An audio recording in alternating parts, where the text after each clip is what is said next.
Brand new एथर रिश्ता में पहले दिन से प्रॉब्लम आना शुरू हो गया है। क्या उसका नंबर आया है, क्या इसका प्रो पैक एक्टिवेट हुआ है? तो देखो वियर्ड थिंग ये हो रही है कि प्रो पैक एक्टिवेट हो गया है, नंबर अभी तक आया नहीं है। फिर उसके बाद मैंने चलाई, उसके बाद फिर अच्छी चली। फिर नेक्स्ट डे जब चलाई तब प्रो पैक के कुछ फीचर्स, मतलब इनफैक्ट सब फीचर्स वो काम ही नहीं कर रहे थे। वो जो उसके साइन होते हैं ना, जैसे हिल असिस्ट का साइन या आई थिंक रीजनरेशन का साइन, उस पर क्रॉस है। Apart from that zip mode में भी कोई स्पीड पकड़ नहीं रही। ये देखो अभी मैं गाड़ी चलाई है, ये देखो फुल थ्रॉटल दिया है, देखो 30 के ऊपर नहीं जा रही है, 30 31 स्मार्ट इको फुल थ्रॉटल। ये देखो फुल थ्रॉटल 30 के ऊपर नहीं जा रही है। अभी इसको जिप मोड में हम टेस्ट करेंगे। ये आ गए जिप मोड पे, अभी देखते हैं। ये देखो जिप मोड 30 के ऊपर नहीं जा रही है। ये देखो फुल थ्रॉटल है, फुल थ्रॉटल। ये देखो फुल, देखो 30 के ऊपर नहीं जा रही है। और ये एरर अभी भी दिख रहा है, देखो ये इस पे क्रॉस है, तो प्रॉब्लम अभी भी है। मतलब प्रो पैक एक्टिवेटेड है लेकिन वो कभी कभी नहीं होता। फिर मैं रीस्टार्ट करता हूँ तो वो एक्टिवेट हो जाता है। फिर वापस से 2-4 घंटे बाद नेक्स्ट डे गाड़ी निकालता हूँ तो इनएक्टिवेट रहता है, पता नहीं क्या चल रहा है। अब एथर का जो चैट सपोर्ट है व्हाट्सएप पे, मैंने उनको कांटेक्ट किया, उनको बोला कि ये प्रॉब्लम आ रहा है। तो वो बोल रहे हैं कि एक बार सर्विस सेंटर जाकर दिखा दो। तो आई थिंक अभी हो भी कर लेंगे, चलो कोई नहीं।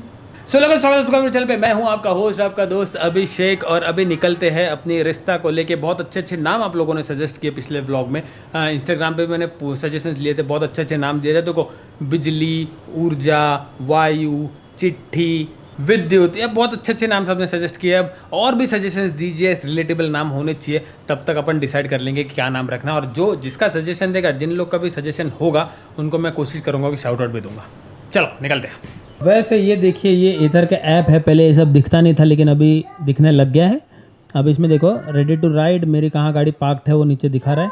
और ये अपनी गाड़ी, इसमें सेटिंग्स है, यहाँ से ब्लूटूथ में कर सकता हूँ कनेक्ट। ये रेंज दिखा रहा है, स्मार्ट इको पे है। 7 मिनट पहले सिंक हुआ है, इसका मतलब कि गाड़ी बंद है फिर भी वो कनेक्टेड रहती है। चलो सही है। देखो अभी मैंने रिस्टार्ट किया, अभी सब सही से चल रहा है। पर जब सही से चलता भी है ना, तब भी कभी कभी ये जो पिकअप है वो थोड़ा वेरी करता है। मतलब ये जब एकदम सही चलता है तो अब इसका जो टॉर्क है, और राइट नाउ जो सही चल रहा है, अब इसका जो टॉर्क है उसमें थोड़ा फ़र्क है। मतलब इजीली 55-60 तक जाती थी, अभी ये 45-50 तक इजीली जा रही है। उसके आगे थोड़ा सा टाइम लग रहा है। तो देयर इज सम ग्लिच जो इसके एक्चुअल परफॉर्मेंस को डिफर कर रहा है। और जैसे मैंने आपको बताया दोस्तों, ये गैम्बल मेरा है ताकि आपको गैम्बल करने की ज़रूरत नहीं पड़ेगी। तो ये सारे वीडियोस जो मैं बना रहा हूँ, ये उन लोगों को ज़रूर काम आएंगे जो लोग सोच रहे ईवी लेने का, या कभी फ्यूचर में लेंगे, या उसके डायनेमिक्स क्या होते हैं, चीज़ें कैसी चलती है। वैसे इसका ट्रू माइलेज टेस्ट भी मुझे करना है, मतलब कितना एक्चुअल रेंज देती है ऑन अ फुल चार्ज। और रात भर में आई थिंक 2 से 3% एक खुद खा लेता है, तो वो पकड़ के हम रेंज टेस्ट करेंगे। अगर मैं 0 to 100 नॉन स्टॉप चलाऊंगा तो वो रियल लाइफ नहीं हुई, क्योंकि hardly somebody do it, right. और एक्चुअली मैंने इसीलिए 3.7 वोल्ट का बैटरी इसीलिए लिया है, क्योंकि अपने को at least real life, true life 100 range तो मिलनी चाहिए। ओहो BYD बहुत महंगी है यार। BYD इंडिया में क्रेजी महंगी है। नेपाल में तो भर के देखी हमने BYD, हर किसी के पास BYD थी वहाँ पे। भाई क्या गर्मी है यार, मतलब मेरा शरीर गाड़ी चला रहा है लेकिन मेरा दिमाग नहीं। ये देखिए, और 163 ओडो, नॉट बैड। 8-10 दिन में 163, वो भी नंबर नहीं आया तो ठाणे में चला रहा हूँ। अब होपफुली आज नंबर लग जाए, प्रॉब्लम सॉल्व हो जाए, तो भाई अपन इसको अभी लंबा कहीं पे भी लेके जा पाएंगे। वैसे भाई लोग क्या कमेंट कर रहे हैं यार, ईवी लेके गलती कर दी, वेस्ट ऑफ मनी टाइम। ऐसा यार, ऐसा डराओ मत यार, मुझे पर्सनली ऐसा कुछ लगता नहीं है। देखो गाड़ी तो मुझे सही लगती है, बस कुछ 2-3 चीज़ें हैं जो सॉर्ट आउट करनी है, दैट्स इट। मुझे नहीं लगता ये चीज़ें सॉर्ट आउट होने के बाद मुझे कोई प्रॉब्लम आएगी। मतलब एटलीस्ट 6 महीना चला के, 1 साल चला के फिर समझेगा कि डिसीजन सही है कि नहीं है। So, आ गए इधर service centre Thane, Vagad state for the second time. क्या प्रॉब्लम है? वही प्रॉब्लम है। तो चार्जिंग नहीं चलता नहीं है फीचर। क्या नहीं चलता? जिप, ये प्रो पैक का नहीं चलता है। LED? नहीं प्रो पैक का फीचर। अच्छा। अरे आप वॉचमैन हो कि मैकेनिक हो? नहीं सर, मैं वॉचमैन। हाँ, फिर आप क्यों पूछ रहे हो यार, एंट्री ले लो ना आप। आपको पता है प्रो पैक क्या होता है? नाही. हाँ, फिर क्या आप फायदा पूछ के। आता तुम्ही स्मार्ट इको मोडमध्ये सध्या चालू आहे पण परफॉर्मन्सच नाही. 35च्या वर स्लो जाते एकदम. 1 तास जर मी उभी केली ना आता तर परत तो प्रॉब्लेम येईल जो आता मी व्हिडिओ तुम्हाला दाखवेल तो. आता इथे पण क्रॉस आला, इथे पण क्रॉस आला बघा. फुल थ्रॉटल देतोय मी 30, फुल थ्रॉटल देतोय 30च्या वर जातच नाही. चलो दोस्तों, अपने गाड़ी का काम शुरू हो गया है. वो देखो रैंप पे चढ़ चुकी है. अब उम्मीद करते कि प्रॉब्लम सॉल्व हो जाएगा. वापस ना आना पड़े बस यहाँ पे। वैसे मैंने बताया था यहाँ पे आके इनको प्रॉब्लम अभी नहीं समझ में आ रहा है क्योंकि प्रॉब्लम अभी दिख नहीं रहा है, लेकिन 1 घंटा गाड़ियाँ खड़ा करूँगा ना तो दिख जाएगा। वीडियो रिकॉर्डिंग दिखा रहा हूँ, आई होप अभी कोई सोल्यूशन निकाले ये लोग ये चीज़ का। चलो भाई, आई थिंक इन्होंने सॉफ्टवेयर फिर से इंस्टॉल कर दिया है सिस्टम से लैपटॉप को लगा के, तो आई होप अभी ये प्रॉब्लम सॉल्व हो जाएगा। और अपनी नंबर प्लेट भी आ गई है तो वो लग जाएगी। अब नंबर प्लेट आने के बाद कुछ तो एक्टिवेशन होता है, तो एक OTA आएगा, वो बाद में आएगा। वो ठीक है, एटलीस्ट 30 के ऊपर गई अपनी गाड़ी, वो इनफ है, सारे फीचर्स काम करे। बाद में अपडेट आए ना आए, 1 महीने बाद आए, चलेगा भाई, बस 30 के ऊपर जानी चाहिए। फिलहाल तो मेरा यही कंसर्न है। चलो भाई, अभी ये ट्रायल लेने गए हैं, अभी तो सब चलेगा, मुझे पता है अभी सब चलेगा क्योंकि अभी वो चलती चलती आई है ना। अभी थोड़ा सा 2-4 घंटे रुकने के बाद ये इशू हो रहा है। अब उम्मीद करता हूँ कि अभी रात को मैं घर जाके पार्क करूँगा, रात को जब निकालूंगा या सुबह जब निकालूंगा तब ये इशू सॉल्व हो जाए। Hoping for the best. मेरा तो जोक ही हो गया, इतना बड़ा खर्चा करके इतनी गाड़ी लिया है और वो गाड़ी के बाद में मैं सर्विस सेंटर के चक्कर मार रहा हूँ। बहुत बड़ा काला टीका लग रहा है अपनी गाड़ी को। ओके दोस्तों, I don't think problem solve हुआ है, तो वापस से गाड़ी अंदर रैंप पे चढ़ चुकी है और वापस से देखो काम चल रहा है ना। बड़ा लफड़ा कैसा हो सकता है यार, वो भी मेरे साथ ही। मतलब मैं इनको पूछ रहा तो बोल रहे कि ऐसा कोई भी प्रॉब्लम हमने देखा ही नहीं, तो मेरे साथ ही हो रहा है। चलो आ गया दोस्तों अपने गाड़ी का नंबर फाइनली। तो ये देखो रैबिट से हो गया लॉक, परफेक्ट। और ग्रीन नंबर प्लेट है अपनी फॉर द फर्स्ट टाइम। चलो अब उन्होंने कुछ तो कंट्रोलर में कुछ चेंजेस किए हैं या उन्होंने चेक किया, ऐसा कुछ किया है, तो अभी चला कर देखता हूँ, लेकिन मुझे लगता नहीं है प्रॉब्लम सॉल्व हुआ है। देखो परफॉर्मेंस नहीं है यार, ये देखो इतना स्लो नहीं जाती है। देखो फुल थ्रॉटल करके रखा है, स्मार्ट इको पे इतना स्लो जाती ही नहीं है। मे भी थोड़ी देर बाद ये पूरी तरह से काम करेगा, लेकिन अभी तो नहीं कर रही है।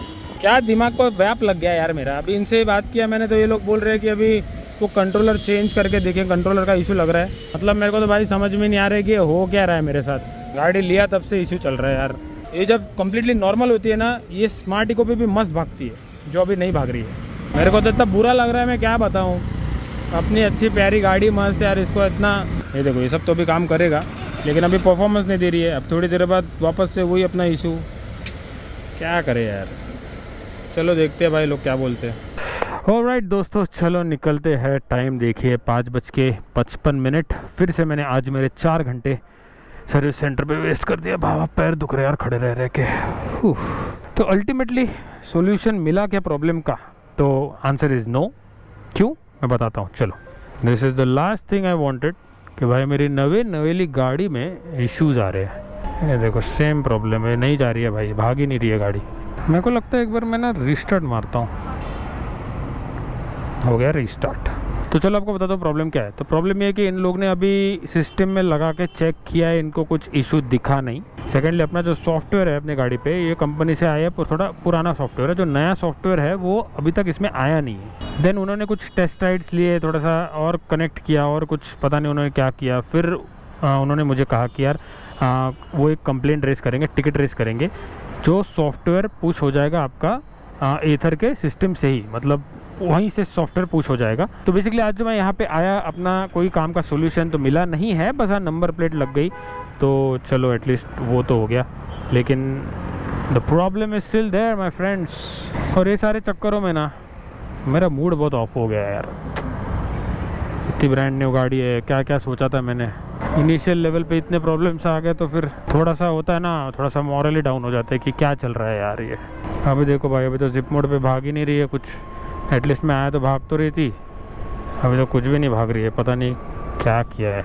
ऐसा लग रहा है मैं कोई चाइनीज़ इलेक्ट्रिक स्कूटर चला रहा हूँ जो 30-40 के ऊपर जाती नहीं है, सस्ती वाली। मतलब भाग ही नहीं रहे भाई। हाँ, क्या हो रहा है ये मेरे साथ। अरे मैं कहाँ जा रहा हूँ, गलत डायरेक्शन में जा रहा हूँ। मेरा दिमाग ही काम नहीं कर रहा है, क्या बताएं आपको। मेरी आवाज़ बेसी लो हो गई है और बुरा इसीलिए लग रहा है कि भाई जिस हिसाब से जितना पैसा दिया है ना, वैसा मुझे एक्सपीरियंस नहीं मिल रहा है। क्यों नहीं मिल रहा है? आई हैड एक्सपेक्टेड कि यार इतना पैसा दिया है, प्रीमियम स्कूटर लिया है, तो ये सारी छोटी छोटी चीज़ों का इशू मुझे होना ही नहीं चाहिए। कितना एक्साइटेड था मैं ईवी के लिए, मतलब हूँ, ऐसा नहीं अभी भी हूँ, लेकिन कहीं ना कहीं काफ़ी हैम्पर हुआ है। क्या हो गया रे तेरे को, ऐसा डुअल पर्सनैलिटी डिसऑर्डर क्यों कर रही है? इतने अच्छे ओनर के पास आई है, इतना ख्याल रखेगा ओनर तेरा। Being a customer, being a motorcyclist, एक ऑटोमोबाइल एंथुजियास्ट, यार पहले हफ्ते में अगर गाड़ी खुल गई तो कितना दर्द होता है यार। जिन लोगों ने ये कमेंट किया है ना, वो लोग समझ रहे हैं कि मुझे कितना दर्द हुआ होगा। ये देखो ठाणे बोरीवली टनल का काम फ्रॉम ठाणे एंड, और आई थिंक इतना बड़ा क्रेन है ना, मुझे लगता है TBM आ गई, टनल बोरिंग मशीन। हाँ भाई ये शायद TBM ही है, बहुत बड़ी मशीन है। लोग देखो खड़े हैं उस पर, और उसके हुक्स देखो कितने बड़े हैं, बाप रे, इतनी बड़ी क्रेन लगेगी उसको उठा के आगे ले जाने में। और वो देखो उसका वो सर्कल वैसा पूरा टनल क्रिएट करेगा ना, वो शायद उसमें फिट होगी। एक बार ये TBM ने काम शुरू कर दिया ना, फटाफट टनल क्रिएट हो जाता है, बाकी के काम रह जाते हैं, टनल सबसे पहले क्रिएट हो जाता है। जैसे ये TBM फटाफट टनल बना देती है, बस वैसे ही एथर प्लीज़ फटाफट इसका सॉफ्टवेयर भेजो और हमें मुक्त करो यार ये सब चीज़ों से। प्रॉब्लम ऐसी कॉम्प्लिकेटेड है ना, कस्टमर सपोर्ट भी बौखलाया हुआ है, सर्विस सेंटर भी बौखलाया हुआ है। हो सकता है कि 100 में से एक गाड़ी ऐसी हो भाई, अपने को ही मिली है वो एक गाड़ी, ऐसे समझ लो। लेकिन कोई नहीं, चलो अब तू अपनी हो चुकी है ना, अब तेरा प्रॉब्लम सॉल्व करके रहेंगे अपन। अभी ये भाग रही है, अभी स्लो हो जाएगी। ये देख ये क्या चीज़ है, स्मार्टी को तो कुछ काम का है ही नहीं आज। अरे दुग्गल साहब बन गए हो क्या? आज हम ऐसा करेंगे, आज हम वैसा करेंगे, फिर आधा जिंदगी सर्विस सेंटर में ही जा रहा है ऐसा लग रहा है मुझे। चलो भाई आ गए। आपको मेरी आवाज़ थोड़ी डाउन लग रही होगी, क्योंकि डाउन ही है दोस्तों, अभी क्या करें, मूड मेरा बहुत ऑफ हो चुका है। बस अभी उम्मीद करता हूँ कि ये जो चीज़ें हैं ये अभी सॉर्ट हो जाए और मेरे दिमाग से ये सारी चीज़ें भी निकल के मैं कुछ और सोचूं। बस हो गया अभी यार, इनफ इज़ इनफ। ऑलराइट दोस्तों, सो आज अपना प्रॉब्लम सॉल्व नहीं हुआ, बस नंबर प्लेट लग गई है। अब कल most probably I will have to go again for the third time, क्योंकि शायद वो कल कुछ सॉफ्टवेयर पुश करेंगे या पता नहीं कोई हार्डवेयर प्रॉब्लम है, तो वो अब कल वो बताएंगे। अब मुझे पता नहीं। बाय द वे मुझे एथर बैंगलोर से फ़ोन आ रहे हैं और यहाँ से भी कोई ऑफिस से फ़ोन आ रहे हैं, तो ऐसा नहीं है they are addressing the issue, ऐसा नहीं है। लेकिन द मेन थिंग इज़ कि नई नवेली गाड़ी में इतने मेजर प्रॉब्लम, इतने सस्टेन प्रॉब्लम आ कैसे रहे। छोटे मोटे प्रॉब्लम थे, ठीक थे, PDI तक फिर भी ठीक था। स्टिल PDI जो नहीं किया है, I will stick to the point, PDI गाड़ी का हुआ ही नहीं है। And I am gonna go to the showroom, वहाँ पे मैं उनको जाके कन्फ्रंट करने वाला हूँ। नेक्स्ट वीडियो में शायद आपको दिख जाएगा कि भाई आपने PDI क्यों नहीं किया, और देखते हो एक्नॉलेज करते हैं क्या। आई डाउट वो एक्नॉलेज करेंगे एनीवेज, लेकिन अभी आई होप ये सारी चीज़ों से मुझे जल्दी मुक्ति मिल जाए। क्या बताऊँ आपको, अभी as a biker two wheeler हमारे लिए एक फैमिली मेंबर होती है, और जब कुछ ऐसी चीज़ होती है एट द इनिशियल डेज, यार ऐसा नहीं कि 6 महीने 1 साल चला लिया, पहले हफ्ते में यार इतनी सारी इश्यूज आ गए, तो फिर ऐसा मूड ऑफ हो जाता है। ऐसा लगता है कि यार मैंने गलती तो नहीं कर दी, या फिर ये मतलब मेरा ही नसीब खराब है, या फिर ये लोग कुछ ध्यान नहीं दे रहे, या PDI नहीं गया, whatever it is. Rider का, एक बाइकर का मूड तो खराब ही हो जाता है ना। मैं कोई ऑर्डिनरी कस्टमर नहीं हूँ, कोई ऐसा डिलीवरी बॉय या नॉर्मल ऐसा कोई नहीं कि मुझे फर्क नहीं पड़ेगा, मुझे कुछ समझता नहीं है सारी चीज़ों को, कोई अंकल नहीं हो कि भाई चल रही है चलने दो, ऐसा तो नहीं है ना। ये गाड़ी मैंने सोच समझ के लिए, बहुत रिसर्च करके लिए है, और बहुत सारे लोगों के फीडबैक लिख के लिए, सर्विस सेंटर का फीडबैक देख के लिए। अब ये सब देखने के बाद भी अगर कोई इशू आ रहा है, तो फिर ऐसा लगेगा ही मुझे कि यार एक गलती तो नहीं कर दी, इससे अच्छा चेतक ले लेता या मैं भी ओला ले लेता। लेकिन फिर वहां पे भी शायद वही इश्यूज है। अब पता नहीं यार, नसीब का खेल लगता है। अब देखते हैं, अब नेक्स्ट वीडियो में आई होप मैं सर्विस सेंटर जाऊंगा for the last time, at least for this problem, और वो प्रॉब्लम सॉल्व हो जाए। कितना यार उम्मीदें लगा के रखे थी यार गाड़ी के साथ। चलो कोई नहीं, बाकी गाड़ी अपनी फैमिली मेंबर भी बन चुकी है, तो भाई अभी गाड़ी के साथ मेरी कोई दुश्मनी है। जो भी चल रहा है वो बस वो एथर और सर्विस सेंटर और शोरूम के उनके साइड से है भाई। अब अपनी गाड़ी अपनी है, अपने अपने होते हैं, तो अपन गाड़ी को चलाएंगे अच्छे से, और उस पर जो भी आगे जाके एक बार रेक्टिफाई होगी ना, तो फिर आगे जाके उसका फुल पोटेंशियल मैं एक्सट्रैक्ट जरूर करूंगा। लेकिन हाँ, one thing is for sure कि ये जो भी हो रहा है ये कम्प्लीटली गलत है। आप कमेंट सेक्शन में आपके थॉट्स जरूर बताना। चलो मिलते हैं नेक्स्ट।